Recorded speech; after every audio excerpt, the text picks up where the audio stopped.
humanity sends the first space expedition to Mars, which mysteriously perishes. Rescuers struggle to reach the red planet and discover an astonishing find that reveals the secret of the origin of humans and life on Earth. I don't know what the hell we just did. A party is held at the house of astronaut Luke Graham in honor of his departure to Mars. Families of his friends and colleagues gather, and the man says goodbye to those staying behind, including his friend Jim McConnell, who had long been preparing for this flight but had to leave the project due to his wife's illness. The friends wish Luke a safe flight and remember the deceased woman. She would have been happy that the mission takes place. In 2020, the first manned expedition arrives on the red planet. Soon people discover a strange white formation near the base in the Cydonia region, which they suspect is the extrusion of a layer of water which will be useful for future human colonization. Transmitting the news of the find to the command center aboard the International Space Station, 4 crew members head to the location of the formation for further research. Arriving on site, people see a tall mountain which radar identifies as metallic. Then the astronauts begin to hear a strange low sound, but they think is just interference from their Mars rover. And when they increase the power of their equipment, the sand beneath their feet starts to move. At first, this doesn't cause much concern. The astronauts stay in place, examining the mountain, above which a sand whirlwind is growing. But soon it begins to behave like a sentient being, seemingly examining the newcomers and then attacking them, killing 3 astronauts within seconds, and then emitting a powerful electromagnetic pulse, destroying most of the working electronics aboard the ship. After the whirlwind subsides, a huge human face carved out of dense material appears from under the layer of sand. The space station receives an unintelligible message from Luke, but they do not understand what happened and whether Luke is alive. The leadership realizes that the rescue expedition needs to be organized, but how this can be done technically is unclear. Then Jim proposes a solution to the problem, as he had developed plans for evacuation from Mars. The station commander agrees to consider it but opposes Jim's participation in the expedition because the man refused to undergo tests and left the project. Woody Blake insists on including his friend in the crew, as his refusal to go on the first flight was for a good reason. He was very worried about his wife. Moreover, it was he and his wife who studied and designed the flight to Mars. So Jim knows more about this planet than everyone else, which will undoubtedly help in the rescue mission. Hearing his arguments, the commander agrees, and the rescue ship with a team of 4 people heads to Mars. In addition to Woody and Jim, the crew includes specialist Terry Fisher, Woody's wife, and Phil Ohlmeyer.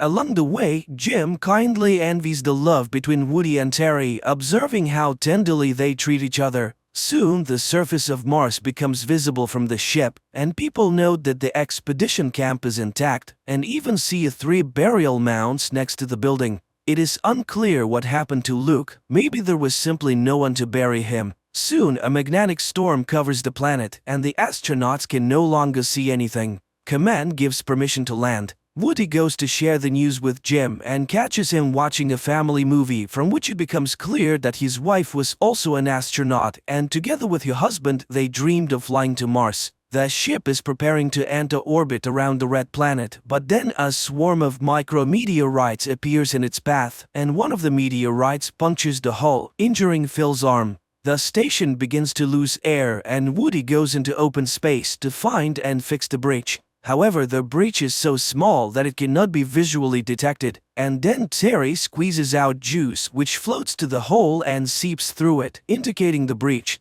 However, the crew does not notice another breach in the fuel line of one of the main engines. When the engine ignites, the fuel displaced into space explodes, destroying the ship. The crew has no choice but to quickly don their spacesuits and venture out into open space, hoping to maneuver to the supply module left in orbit from the first expedition. They find the module, but it is moving on a lower orbit than theirs, and too fast. Woody uses up all the fuel in his rocket pack to reach the module and secures a rope to it. However, he fails to stop his own flight and continues to fall towards Mars. Terry, wanting to save her husband, detaches her rope and goes after him. But Woody, realizing that if she continues to try to save him, she will face certain death, removes his helmet and perishes.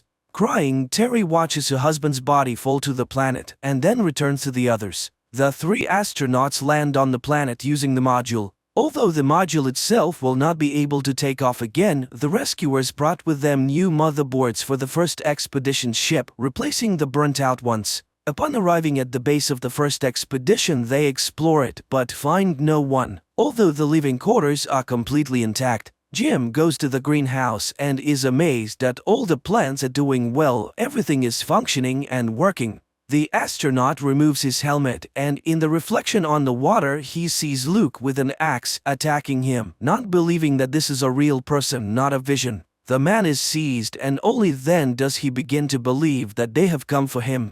The astronauts understand that Luke is not entirely mentally stable, as he has spent more than a year on Mars in complete isolation from the world. After recovering from the sandstorm attack, he buried the deceased and began studying the strange structure.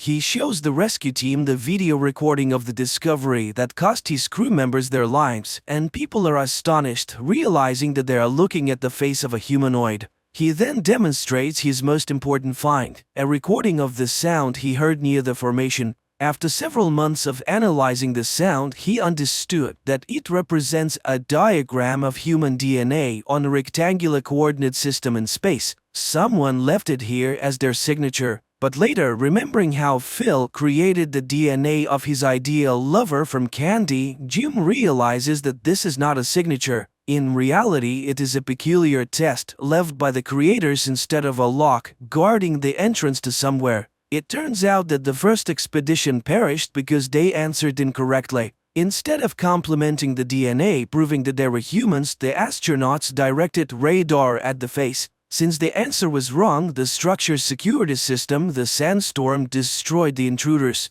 The team heads to the Sphinx, but first they send a robot and transmit a signal with the supplemented DNA through it. A bright light shines from an entrance that appears in the face. Everyone except Phil, who stays behind to fix the ship, goes to the face. Jim gives Phil the order to take off at a precisely determined time, even if they don't return. Then the people enter a white room, the door closes, and the astronauts lose contact with the ship.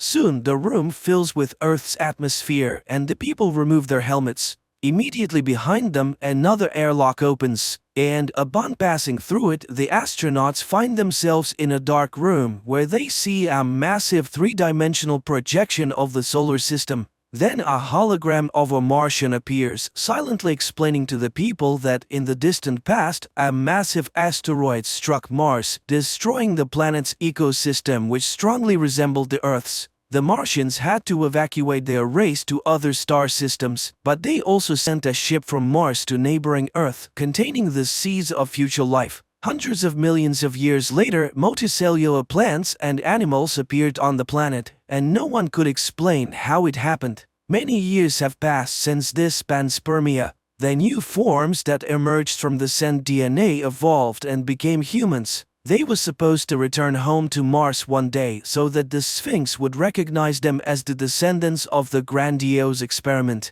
The hologram reaches out to the Earthling, conveying that they belong to the same species. The Martian hologram disappears, and in front of them opens the hatch of a spaceship, on which someone from them can fly to the new home of the Martians. At this time, Phil unsuccessfully tries to contact his friends and prepares for takeoff. The people hear his warning that the storm is getting stronger and will soon engulf the ship. They realize that they need to hurry. But Jim refuses to return to Earth when the opportunity to fly to another galaxy arises. He is sure that this is an invitation and he was born precisely to reach the new world. Jim says goodbye to his friends. Terry gives him a small rocket pendant to remember, which once belonged to Woody, and the astronauts leave. Meanwhile, Phil repeats the call, but not receiving an answer, he hesitates to press the launch button. And Jim enters a light elevator that lifts him onto the Martian ship. The two remaining astronauts barely make it back to the ship due to the sandstorm, and only because Phil, contrary to the order, delays the takeoff. Meanwhile, Jim steps onto a circle that appears before him and suddenly realizes that he can't move as water rises around him. The man braces himself for drowning and holds his breath, but then he takes a breath and starts breathing underwater. He smiles, understanding that this is a new form of life. Images of his past life flash before his eyes, and the man seems to say goodbye to everyone once again. His crew, having taken off, watches through the porthole as the Martian ship with Jim on board flies away at high speed toward a distant galaxy and wishes him a safe journey. This good, kind-hearted science fiction film that was shot many years ago does not stand out for its dynamic plot, but despite numerous scientific inaccuracies, it is interesting to watch and keeps the tension until the last seconds.